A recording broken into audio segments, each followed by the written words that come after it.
আসসালামু আলাইকুম, আশা করি সবাই ভালো আছেন। আমি মনে হয় আল্লাহর রহমতে অনেক ভালো আছি। আজকে আইসি অনেক বড় ট্যাঙ্কিতে দেখাইতে, দেখেন আপনার ট্যাঙ্কিটা দেখাইছি।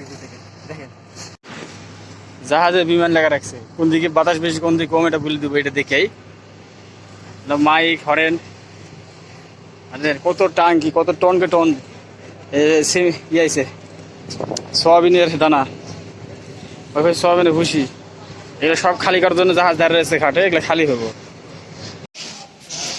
এটা যে কত গভীর তা কাছে না দেখলে বোঝা যাবে না। এগুলো হচ্ছে সব সয়াবিনের দানা, যেখান থেকে এগুলো ভাঙে সরষের তেলের মতো তেল বের করবো। সেটা আবার সুন্দর করে পরিষ্কার করে আমাদের সয়াবিনের তেল খাই, সে তেলই তৈরি করবো আর কি। এটা হচ্ছে আপনার সয়াবিনেরই ভুসি।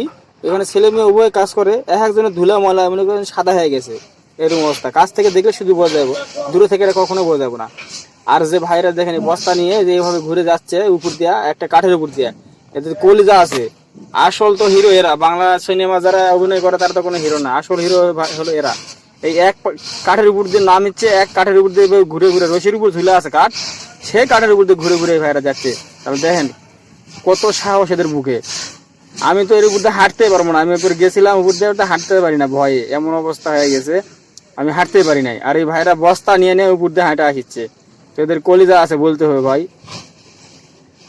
মানে এক টাঙ্কিতে যে কত টন থাকে সে জিজ্ঞেস করলাম যে 27 টন মনে হয় নিয়ে আসছে। এক টাঙ্কিতে সোয়াবিনের দানা 27 টন আনছে এক টাঙ্কিতে, শুধু এই টাঙ্কিতে। পরের টাঙ্কি আছে, তার ট্যাঙ্কি আছে, মানে 3টা হলো টাঙ্কি এই মোট নিয়ে আসতেছে। আবার এই সাইডে বাইরে যারা বাঁশের উপর দিয়ে একটা কাঠ দিয়ে রাখছে, দেখেন কোনো সাপোর্ট নাই। মানুষের অনেক তো সাপোর্ট থাকে, এদের কলেজে আছে ভাই, মানতে হবে।